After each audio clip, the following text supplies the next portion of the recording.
आ रही थी, बच्चे चला रहे थे, वही बच्चे जो है सो पैर पर चढ़ा दिया है, इसलिए वो पैर फ्रैक्चर किया था। ये कोई बहुत बड़ी बात नहीं है। हुआ है, फ्रैक्चर हुआ है, बावजूद काम करना, इसलिए हमको आना पड़ता है। मतलब कि आप कहीं लोगों का प्यार, लोगों का स्नेह मुझे विधानसभा खींच लाता है, इसीलिए हम विधानसभा आ जाते हैं। कि वो परिपाटी है, पक्ष का काम है अपनी बात को रखना, विपक्ष का काम है अपनी बातों को मनवाना। हाँ। वो सब होता रहता है और अशोभनीय नहीं हो, यही प्रजातंत्र की खूबसूरती है, विधानसभा की खूबसूरती है। लोगों को एक दूसरे से समन्वय बना के रखना है। नमस्कार, मैं हूं देवांशु। आप देख रहे हैं न्यूज़ फोन से। हमारे साथ बात करने के लिए हम पार्टी के सिकंदरा, जो कि जमुई में आता है, उनके विधायक हैं। सिकंदरा सीट से विधायक हैं। देखिए, पैर इनका पूरी तरीके से डैमेज हो गया है। यूट्यूब का गाइडलाइन है, इसे ज़्यादा दिखा नहीं सकते, कैमरामैन को भी फोकस करेंगे। बिल्कुल लड़खड़ाते हुए जो है वो सदन पहुंचते हैं, लड़खड़ाते हुए जो है सदन से निकल रहे हैं। आमतौर पर माना जाता है कि आप जब बीमार हों तो आराम करें, लेकिन आप सदन में काम कर रहे हैं।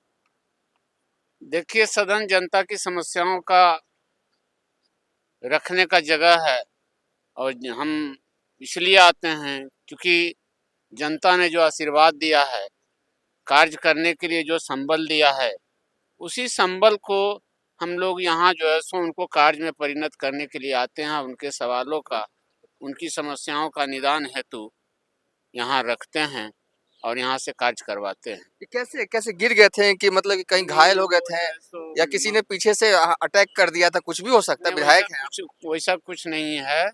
मोटरसाइकिल जो है सो आ रही थी, बच्चे चला रहे थे, वही बच्चे जो है सो पैर पर चढ़ा दिया है, इसलिए वो पैर फ्रैक्चर किया था। ये कोई बहुत बड़ी बात नहीं है।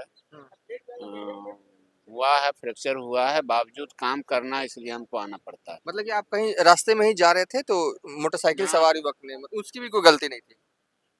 नहीं, गलती तो थी, लेकिन कब की घटना है सर? ये 13 दिसंबर की घटना है। 13 दिसंबर।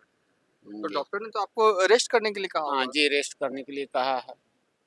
देखिए, हम आपको बता दें कि प्रफुल्ल मांझी बस सिकंदरा से एक विधायक भर नहीं है। ये जीतन राम मांझी की पार्टी के विधायक हैं और जीतन राम मांझी के करीबी, सबसे करीबी नेताओं में से एक हैं। इसलिए हम कह रहे हैं क्योंकि जीतन राम मांझी ने वह हम पार्टी का जो है वो नेता जो है वो बिहार विधानसभा में इनको ही जो है वो बनाया है। मांझी जी से भी आपकी बातचीत हो रही है, उनको भी पता होगा, उन्होंने तो कहा होगा कि रेस्ट कर लीजिए प्रफुल्ल जी, काम तो होता रहेगा। जी, उनसे बात हुई है, बात होती भी रहती है। परसों भी हमारी बातें उनसे हुई है।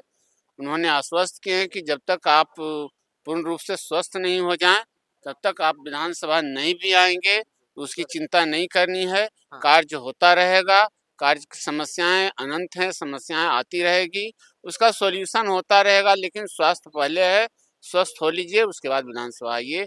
लेकिन लोगों का प्यार, लोगों का स्नेह मुझे विधानसभा खींच लाता है, इसीलिए हम विधानसभा आ जाते हैं। आ जाते हैं। क्या मैसेज देंगे जो कई ऐसे नेता होते हैं हल्का सा बीमारी बहाना बना के आते ही नहीं है विधानसभा? देखिए, उनकी बातें और हैं, मेरी बात और है।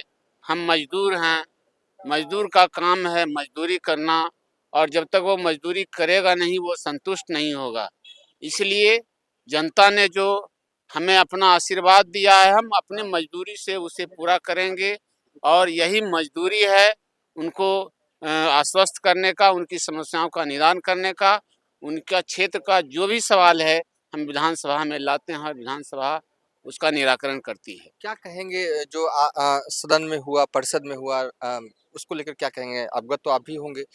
अशोक चौधरी बोल रहे थे पूरा विपक्ष जो है एकजुट हो जाता है, खड़ा हो जाता है पूरी प्रक्रिया को। देखिए, वो परिपाटी है, पक्ष का काम है अपनी बात को रखना, विपक्ष का काम है अपनी बातों को मनवाना। हाँ। वो सब होता रहता है और अशोभनीय नहीं हो, यही प्रजातंत्र की खूबसूरती है, विधानसभा की खूबसूरती है।